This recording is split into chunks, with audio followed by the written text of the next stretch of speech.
कि इम्तियाज अली साहब, आपकी हरकतें, आप हसरतें इस तरह की है कि आप सिर्फ पैसा वसूल करना चाहते हैं, जिसके नतीजे में मेरा दामाद भी आपसे मांगा है, मैं उसको कन्विंस नहीं कर पाया। मिर्जापुर के दौरे में जब मैंने भाषण किया बाबरी मस्जिद की, मैंने बात किया मुस्लिम पर्सनल की, मुस्लिम ने बात किया CAA की, वो बोले खुश भी है। जैसे कर्नल पहुंचे हम, तो इम्तियाज अली ने कहा आहिस्ता से मेरे कान में, डॉक्टर साहब बाबरी मस्जिद, नारे तकबीर, पर्सनल की बात मत कीजिए, अपने को हिंदू वोट नहीं मिलेंगे, अपन आदर्श लोगों को पढ़ा देंगे, ये बात नहीं कर।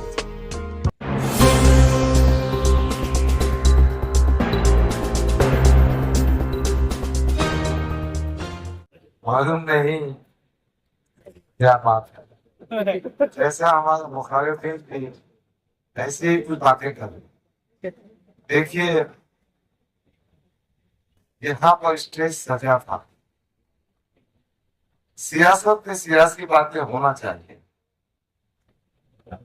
मगर जिस शख्सियत ने जो बातें की है उससे उनकी हैसियत का अंदाजा होता है। मोहतरम असदुद्दीन अवी साहब ने कहा कि डॉक्टर गफ्फार कादरी ने 2014 में पैसों के लेन देन की बात की। आज 2024 में उनको याद आया कि गफ्फार कादरी इतना खराब आदमी है जो सियासत में लेन देन की बात करता है। मेरा सिर्फ एक ही कहना है, असद साहब आप तो देश की खियानत करने निकले हैं, आप तो उम्मत मुस्लिमा के अपने आप को नेता कहते हैं, क्यों छक मारने के लिए गफ्फार कादरी को 10 साल पार्टी में रखा?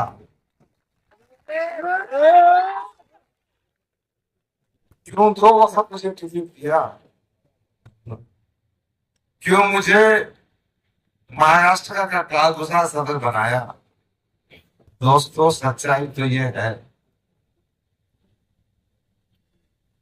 अल्हम्दुलिल्लाह मेरा दामन इतना पाक है लेन देन के मामला में। हाँ गुनाहगार होगा अगर मुझे मेरे गुनाह को माफ, मगर पैसों के मामला में मुझ पर कोई उंगली नहीं उठा सकता।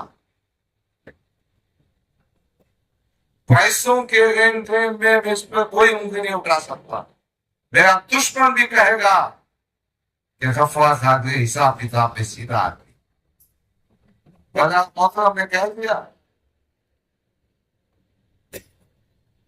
मुखलाहट है ना, बहुत परेशानी है। सवाल का जवाब ये देना चाहिए था, क्या गफ्फार कादरी का इस हल्के असेंबली में उम्मीदवार बनने का हक था या नहीं था? क्या गफ्फार कादरी पे आपने नाइंसाफी की या नहीं की? मैंने खत लिखा था उनको, खत बड़ा तफसीली था। उस खत में मैंने लिखा था कि मोहतरम सदर साहब मेरी उम्र 66 साल हो चुकी है, शायद ये इलेक्शन मेरी जिंदगी का आखिरी इलेक्शन था। सदर साहब ने उस वक्त तो कोई जवाब नहीं दिया, और परसों 2 दिन पहले यहाँ स्टेज से कह रहे कि उम्र 70 साल की हो गई है, लगा आगा करें। मिस्टर असदुद्दीन अवैसी, काश तुम ये मेरे सामने कहे होते, मैं भी आपको जवाब दिया होता। मेरा मानना है एक मोमिन जो अल्लाह को मानता है, अल्लाह का बंदा है, वो पैदा होने से लेके मरते दम तक अपना काम अंजाम देता। समाजी खिदमत भी सियासी मैदान में गैरतगिरी से काम करना भी, सियासत में मुसलमानों की ईमानदाराना खिदमत करना, अवाम की खिदमत करना भी आगा आगा करने के बराबर। अरे टोपी पहन के, शेरवानी पहन के ऐसे भामटे भागना मत करो ना भाई। वो तो गए, वो जो उनका बच्चा है ना, वो तो उसके कदम आगे। पूरे के स्टेज से उन्होंने कहा, डॉक्टर का दामाद हाथ पकड़ पकड़ कर पेशेंट से कह रहा था 2024 के पार्लियामेंट इंतखाबात में चंद्रकांत खैरे को तो मशाल फोड़ते। अरे आदमी के बच्चे, तेरे बाप की जागीर है क्या? मेरा दामाद मेरी बात क्यों सुनेगा? वो एमजीएम में प्रोफेसर ऑफ मेडिसिन है। डॉक्टर उमर खातिर की बात कर रहा हूं, वो हेड ऑफ डिपार्टमेंट है। वो 42 साल का नौजवान है जो 42 साल में मेडिकल कॉलेज में प्रोफेसर और एचओडी बना है। डॉक्टर उमर खातिर को आप सब जानते होंगे। बेखर्च तरीके से कौम मिलत के काम आता है। और इम्तियाज जलील, अगर तेरी याददाश्त कमजोर होगी तो याद दिलाना चाहता हूं, जब 5 दिमाग का होटल में बैठे थे, मैंने असद साहब से कहा था इसकी हरकतें तो ऐसी है कि मैं मेरे दामाद को कन्विंस नहीं कर सकता, स्टेज पे क्या बात करती हूँ मैं। फिर मैंने असद साहब को वाकया सुनाया था। कोविड के जमाने में इनके कुछ कारपोरेटर्स एमजीएम अस्पताल पहुंचे, इनको पैसा वसूल करने का था। उन्होंने डॉक्टर उमर से गाली गलौज की, बदतमीजी की। जो डॉक्टर उमर हमेशा इनसे खिदमत पेश आता था, इनकी मदद करता था। मेरे दामाद ने मुझको फोन किया, मेरे दामाद ने मुझसे कहा कि अंकल ये लोग ऐसी हरकतें कर रहे हैं। मैंने कहा इम्तियाज जलील के चमचे और एजेंट है, वसूली के काम में लगे बैठे हैं, मैं कुछ नहीं कर सकता, आप पुलिस में तत्काल दो। डॉक्टर उमर खादरी ने पुलिस में तत्काल दी है और उसके बाद से डॉक्टर उमर खादरी का दिल उचाट हो गया। आप लोगों की इज्जतों से खिलवाड़ करेंगे, लोगों को गाली गलौज देंगे, अपने चमचों एजेंटों के जरिए बेइज्जत करेंगे और फिर तुमको वोट दे। ये शहर में कितने मुस्लिम व्यापारी हैं जिनको इम्तियाज जलील ने नहीं लूटा। मैं नाम नहीं लेना चाहता। एक फैक्ट्री में हमारा दोस्त है, वो मैन पावर सप्लाई का काम करता। ये खासदार बनने के बाद उस फैक्ट्री के मैनेजर के पास जाकर कहता है तो मैन पावर का काम मुझे दे दो। यकीनन जब किसी का दिल दुखता है, तकलीफ होती है, तो मुखालफत करेगा। तो मैं इम्तियाज जलील को याद दिलाना चाहता हूं कि ताज विमान का होटल में मैंने कहा था कि इम्तियाज जलील साहब, आपकी हरकतें, आप हसरतें इस तरह की है कि आप सिर्फ पैसा वसूल करना चाहते हैं, जिसके नतीजे में मेरा दामाद भी आपसे नाराज है, मैं उसको कन्विंस नहीं कर पा। उसके आगे की स्टोरी सुना देता, मैं तो छुपाता नहीं, सुना देता। जब बात दिखती है ना तो पूरी हो जाने दो। क्या बात है। मैंने बीच में साफ दिली से, जान तो अपनी पार्टी का कैंडिडेट है, अपने इंतजामात नहीं दे, साथ देना चाहते। मैंने इनके साथ फैजापुर का दौरा किया। फैजापुर के दौरे में जब मैंने भाषण किया, बाबरी मस्जिद की मैंने बात किया, मुस्लिम बसदरगाह की, मुस्लिम ने बात किया CAA की, लोगों ने खुश भी हुए। जैसे कर्नल पहुंचे हम, तो इम्तियाज अली ने कहा आहिस्ता से मेरे कान में, डॉक्टर साहब बाबरी मस्जिद, नागा तकबीर, बस लगा की बात मत कीजिए। अपने को हिंदू वोट नहीं मिलेंगे, अपन आदर्श लोगों को पटा ले, ये बात नहीं करना चाहिए। अरे मिस्टर इम्तियाज अली, दोखलापन बंद कर। फिर उसके बाद मैंने तय किया था कि क्या करना चाहिए, इनका साथ देना चाहिए कि नहीं देना चाहिए। और मैंने एक खत लिखा था सदर रवीश साहब को, इम्तियाज अली की हरकतें इस काबिल नहीं कि मेरा दिल गवारा नहीं करता कि मैं पार्लियामेंट में इंतखाबात में साथ दूं। मेरे बहुत सारे साथी, फिर एक मीटिंग हुई, वो मीटिंग में इम्तियाज अली साहब आए। मैंने मेरे दामाद को समझाने के लिए मकान भी गया, तो मेरे दामाद ने कहा मैं नहीं आऊंगा। फिर मैंने मेरी बेटी को फोन किया, बेटी माँ क्या पकाने, खाना खाने के बाद घर को आता हूँ, जवान की रोटी खाता हूँ मैं शौक से। बेटे का अब्बा जी जवान की रोटी खाने आओ। मैंने खाना खाया। मैंने मेरे दामाद से कहा डॉक्टर उमर सादी से, इम्तियाज अली घर पे आ रहा है, ध्यान दीजिए, अपन किस्सा खत्म कर देंगे। मेरे दामाद ने कहा नहीं, मैं उसे माफ नहीं करूँ। मैंने ऐसे ऐसे केसेस में फीस कम की है, ऐसे ऐसे वक्त में मकान जाकर देखा। मैंने उनके फोन करने पर, कारपोरेटर के बोलने पर बहुत सारी मदद की है, और एक किस्सा भी सुना दिया उसने। एक दफा कुछ गाड़ी से एक्सीडेंट हुआ था, उसका पूरा खर्चा मैंने किया था। इसके बाद भी ये अगर मेरे पीछे पड़ता है तो मैं भी इससे बदला वसूलता हूँ। किस्सा, आप काम नहीं करेंगे, लोगों को लूटेंगे, बदनामी करेंगे, फिर कहेंगे डॉक्टर के दामाद ने हाथ पकड़ पकड़ के मछाल वोट।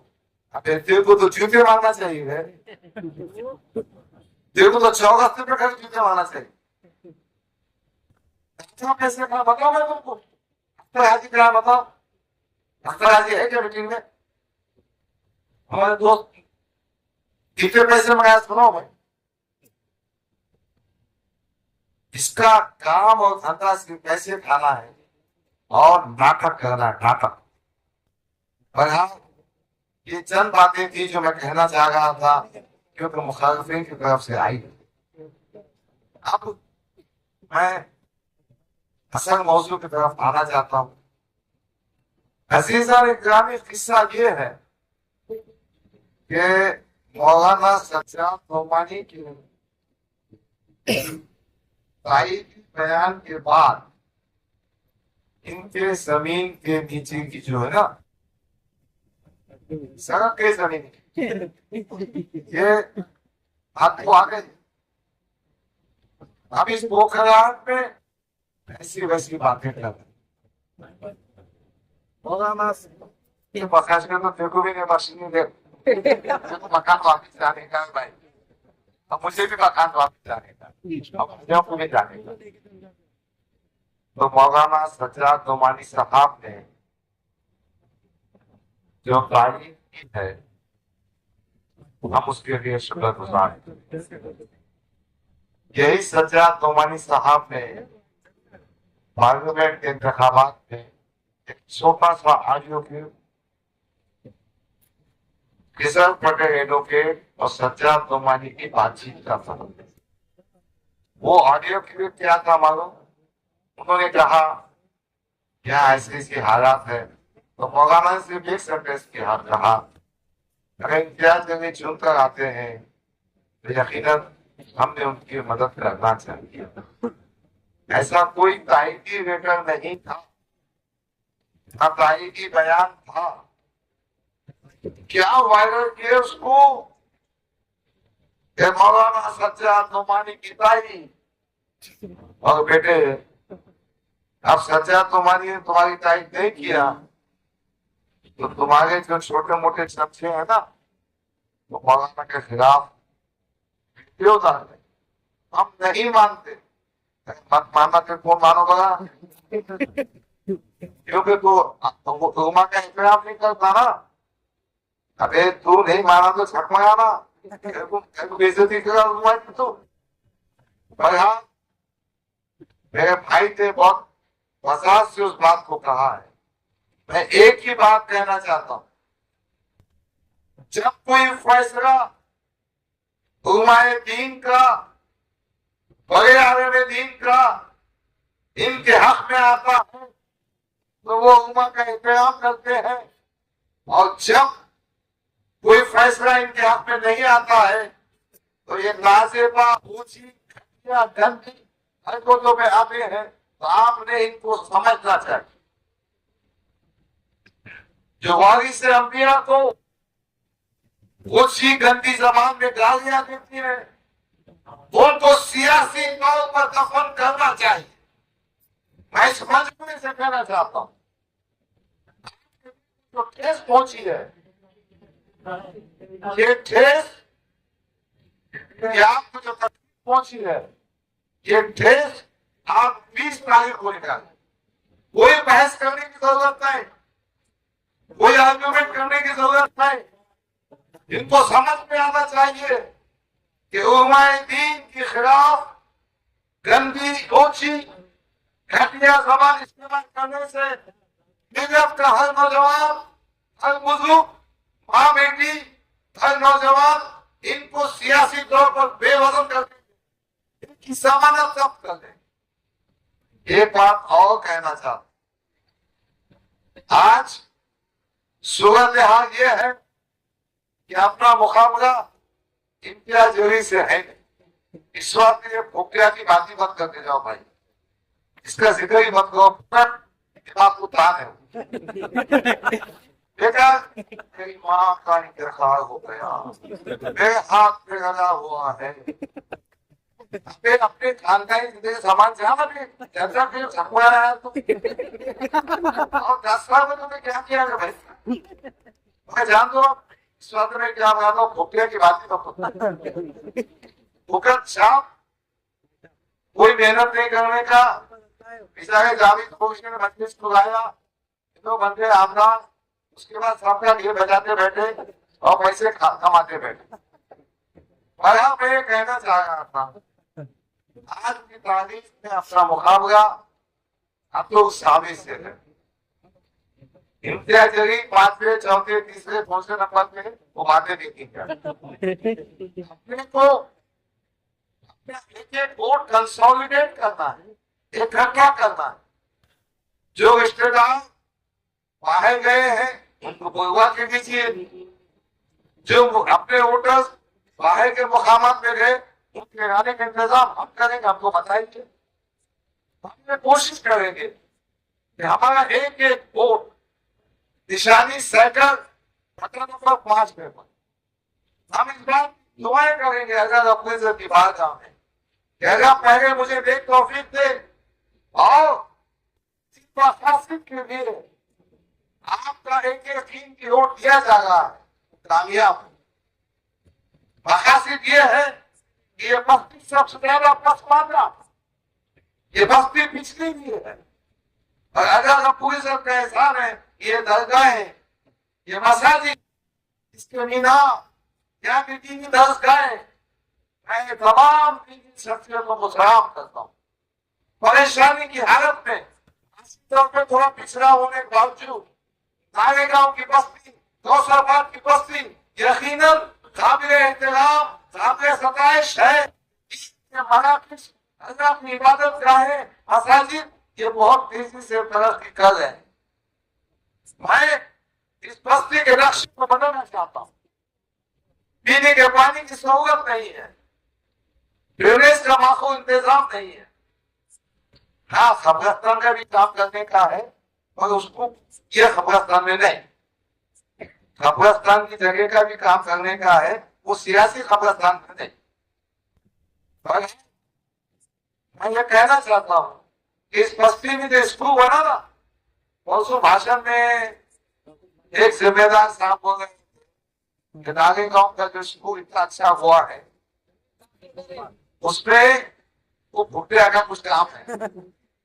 अशरफ पठान गवाह है। अफवाह खातरी ने उस स्कूल को कई दफा विजिट की, उनके असातिज़ा से बातचीत की। निवेदन था वो ये था कि नागेगांव के मासूम मासूम बच्चों को वहां जगह कम होने से एडमिशन नहीं दिया जा रहा। हमने हेडमास्टर से गुफ्तगू की, फिर आचार संहिता आ गई। मैंने हेडमास्टर से कहा था आप एडमिशन नहीं कर सकते। सेंट्रल का एक कानून है, right to free and compulsory education. आज 6 साल से 14 साल के बच्चों पे उस बस्ती के स्कूल में कंपल्सरी